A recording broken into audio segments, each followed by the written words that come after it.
নিয়ে ব্যবসা করতে আসেনি। এমনও আমি দেখছি যে অনেকে লিখছে উনি হয়তো ব্যবসার আড়ালে দেহ ব্যবসা করে। এটা যদি আমার জায়গায় একজন ধরেন সাধারণ একটা মার্কেটের একটা দোকানদার হইতো, এতগুলো নিউজ কি হইতো?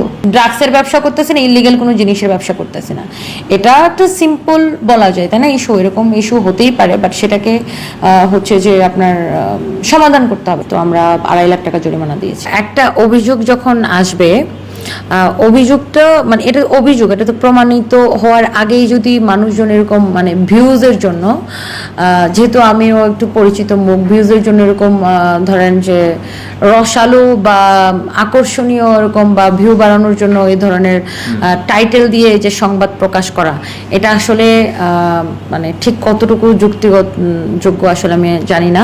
উনি যেটা করেছিল, উনি খুবই ভালো একজন কাস্টমার, ওনার সাথে আমার আজকে দেখা হয়েছে, কথা হয়েছে। তো উনি ফার্স্ট যে কমপ্লেনটা করেছিল সেটা হচ্ছে আমাদের পেজে। তো আমাদের পেজে কমপ্লেনটা করার পরে নর্মালি আমাদের পেজে যত কমপ্লেন পায় সলভ করে। তো ওনার কমপ্লেনটা দেখা গেল যে যে মডারেটর ডিল করেছে, মানে আমাদের পেজের মেসেজের উত্তরগুলো তো আর আমি দিই না, আমাদের ধরেন যে 50 জনের মতো মডারেটর শুধু ওরা রিপ্লাইয়ের কাজ করে, কারণ একটা পেজ মেনটেন্যান্সের জন্য তো হ্যাঁ। তো ওরা এটা তো আমাকে ইনফর্ম করে নাই। ডেফিনেটলি এটা যদি আমার চোখে পড়তো, নিশ্চয়ই আমি চাইতাম না যে আমার কোম্পানির রেপুটেশন খারাপ হোক। মানে আমার স্টাফের উচিত ছিল এটাকে তখনই সলভ করে দেওয়া, বাট তারা এটা গায়ে লাগায় নাই। ধরেন মানে যেটা হয় আর কি, এখন ধরেন একটা কোম্পানিতে যত মানুষে কাজ করুক, একটা স্টাফ যদি ভুল করে সেই দায়ভারটা কিন্তু কোম্পানির বা কোম্পানির মালিকের উপর বর্তায়। তো ওরা যেহেতু রেসপন্স করেনি, উনি একজন শিক্ষিত মহিলা, উনি একজন অ্যাডভোকেট, উনি অনেক ওয়েল এডুকেটেড। তো উনি বিষয়টা নিয়ে উনি ভোক্তা অধিকারে অনলাইনে একটা কমপ্লেন করেছে। তো কমপ্লেন করার পরে ভোক্তা অধিকার থেকে আবার হচ্ছে যে দেখেন আমাদেরকে চিঠি দিয়েছে।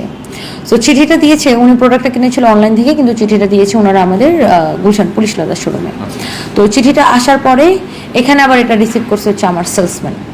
এটা গত 22 তারিখে নাকি ওনারা চিঠিটা পাঠিয়েছে, কিন্তু সেলসম্যান রিসিভ করছে, ও একটা খাম আসছে, ওটা ওইভাবে ও ফালায় রাখছে। ও এটার কোনো গুরুত্বই বুঝে নেই, সেলসম্যান ওটা মনে করেন রেখা ফালায়, মানে রেখে দিছে ও ড্রয়ারে।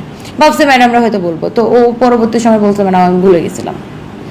ভুলে গিয়ে তো এখন এই সমস্যা যেটা হয়েছে যে ওটার একটা শুনানির ডেট দিয়েছিল ওনারা, তো যেখানে আমি তো চিঠি সম্পর্কে কিছু জানি না, সেখানে শুনানির ডেট আমি কিভাবে অ্যাটেন্ড করবো বা আমার স্টাফ কিভাবে অ্যাটেন্ড করবে? নয়তো আমি যদি জানতাম নিশ্চয়ই আমার কোনো স্টাফকে আমি পাঠাতাম। নয়তো এতটুকু নলেজ বা এতটুকু তো আমরা জানি যে আমরা কেউ আইনের বাইরে না, ভোক্তা অধিকার থেকে চিঠি এসছে, মাস্ট বি আমাকে শুনানিতে অ্যাটেন্ড করতে হবে। এখন আমি তো আর এখানে কোনো মানে ড্রাগসের ব্যবসা করতেছে না, ইলিগেল কোনো জিনিসের ব্যবসা করতেছে না, এটা একটা সিম্পল বলা যায়, তাই না? ইস্যু এরকম ইস্যু হতেই পারে, বাট সেটাকে হচ্ছে যে আপনার সমাধান করতে হবে। সেলসম্যান গেছে কাবরায়, ওকে বলবে। আমি গেছিলাম রাজশাহী, তো যেহেতু আমি রাজশাহী গেছি, আমি কিন্তু সকালে চেক ইনও দিচ্ছি আমার পেজে যে আমি গেছি রাজশাহী, আমার পেজে চেক ইনও দিচ্ছি আমি রাজশাহীতে। তো সেক্ষেত্রে আসলে সেলসম্যান তো আর একজন এত বড় অফিসারের সাথে ও তো উনি ঘাবড়ায়, ও কি কথা বলবে? তো ওনারা যেহেতু পায় নাই কাউকে, ওনারা ডকুমেন্টেশন চাইছে, ওনারা দোকানটা সাময়িক সময়ের জন্য বন্ধ করে গেছে, যে ঠিক আছে আপনারা পরে আমাদের অফিসে আসেন, এটা সমাধান করে তারপরে আপনারা আসেন। তা ওনাদের অফিসে আমি ভাবলাম যে যেহেতু আমার আর এই ধরনের একটা পরিস্থিতির শিকার আমি জীবনের প্রথমবার হয়েছে, আমারও নিজেরও অনেক কিছু জানার দরকার আছে, শেখার দরকার আছে, বা ওনাদের থেকে সাজেশন নেওয়ার দরকার আছে। আমি নিজেই গিয়েছি আজকে, এবং যিনি আমাদের ক্রেতা ছিলেন উনিও এসেছে, এবং ওনাকে নিয়ে আমি একটা লাইভও করেছি। দেখেন আমার থেকে উনি বেশি আপসেট, কারণ আমাকে নিয়ে মানুষ এত এত রসালো নিউজ, এত এত বাজে কথা, আমাকে ব্যক্তিগতভাবে আক্রমণ করা, আমাকে ফ্রড বলা, এটা সেটা বলা, উনি নিজেও অনেক মানে এটা নিয়ে কষ্ট পেয়েছে। যেহেতু আমাদের স্টাফের ফল্ট, এটা কোনো অস্বীকার করার কোনো উপায় নেই, আমরা সেটার জন্য জরিমানাও পে করেছি, এবং আমি নিজেই বলছি যে ইয়াস এটা আমারও কিছু শেখার দরকার আছে। আমি তো ধরেন আমি তো আর কোনো প্রাতিষ্ঠানিক শিক্ষা নিয়ে ব্যবসা করতে আসি নেই, তাই না? আমরা করতে করতে শিখছি। কত টাকা জরিমানা দিলেন? আমরা 2টা ধারাতে জরিমানা দিয়েছি, তো আমরা 2.5 লাখ টাকা জরিমানা দিয়েছি। একবারও ভোক্তা অধিকারের অফিসাররা কি আপনারা যে দেখছেন ওনাদের বক্তব্য, একবারও কি বলছে যে উনি গুলিস্তানের ড্রেস পাকিস্তান বলে?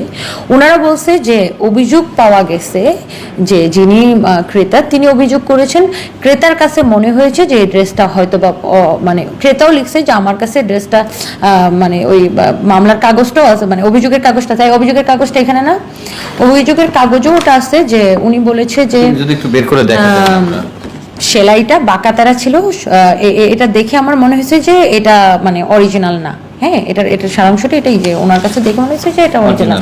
হ্যাঁ, এখন এটা মানে ওনার কাছে সেটা মনে হতে পারে, একজন ক্রেতার সব ক্রেতা যে স্যাটিসফাইড হবে বা সবার কাছে যে সবকিছু মনে হয়, আর আমরাও মানে এখন ভুক্ত অধিকারের স্যারেরা কিন্তু কিছু বলে নাই, বা গুলিস্তানের প্রোডাক্ট বা ক্রেতা তাহলে কিভাবে আসছে? ক্রেতা নিজেও গুলিস্তানের প্রোডাক্ট বলে নাই। এটা যদি আমার জায়গায় একজন ধরেন সাধারণ একটা মার্কেটের একটা দোকানদার হইতো, এতগুলো নিউজ কি হইতো? জীবনে হইতো না। শুধুমাত্র আমি সোশ্যাল মিডিয়ায় অনেক স্ট্রেট ফরওয়ার্ড কথা বলি দেখে অনেকে হয়তো পছন্দ করে না আমাকে, আবার অনেকে অনেক পছন্দ করে, অনেকে আমার আইডল মনে করে। সো একটা জিনিস আমাকে একজনের ভালো নাই লাগতে পারে, তার জন্য আমাকে ব্যক্তিগতভাবে আক্রমণ করা বা আরও অনেক নোংরা নোংরা কমেন্ট, নোংরা নোংরা আপনি হয়তো দেখেছেন নোংরা নোংরা ভাষা মানুষ ইউজ করে। সো এমনও আমি দেখছি যে অনেকে লিখছে উনি হয়তো ব্যবসার দেহ ব্যবসা করে। একটা মানুষের যদি এতগুলো শোরুম চালায়, এতগুলো মানুষের চাকরি দিয়ে বেতন দেয়, একটা মানুষের কি দেহ ব্যবসা করার কোনো দরকার আছে বলে আপনি মনে করেন? ভাইয়া, আমাদের যারা ফেসবুক তো সবাই ইউজ করে, তার লেখার লিমিটেশন কতটুকু, তার বলার লিমিটেশন কতটুকু, সে হয়তো যা মন চাইতেছে লিখে দিতেছে, মুখে যা আসতেছে লিখে দিতেছে। মানুষের আসলে চিন্তা করে না, সে ভোক্তা অধিকার আসলো আর সাথে সাথে কিছু মানে গণমাধ্যম এইভাবে করে নিউজগুলো প্রচার করলো, প্রতারণা হ্যান ত্যান অনেক কিছু লিখে। এটা আসলে স্বাভাবিকভাবে আমার ইমেজের জন্য একটু মানে আমার জন্য খুবই বিব্রতিকর। আমার তো ইন্টেনশন খারাপ না, আমি আমার জায়গা থেকে আপনি দেখছেন আমি আমার জায়গা থেকে স্পষ্ট এবং স্বচ্ছতার আনসার দিয়েছি। সেক্ষেত্রে আমি কখনোই বলবো না যে না আমার কোম্পানি কখনো ভুল করে না, আমার স্টাফ কখনো ভুল করে না। ডেফিনেটলি ভাই, এখানে এতগুলো মানুষ কাজ করে, 250 মানুষ থেকে যদি একটা মানুষও ভুল করে, সে ভুলের দায়ভার কার? আমি যেহেতু কোম্পানির মালিক। সো এটা অস্বীকার করার কোনো মানে উপায় নাই। সো অবশ্যই কোনো ভুল হলে সে ভুলের দায়ভার আমি নিব। তার মানে এই না যে আমার ইন্টেনশন খারাপ।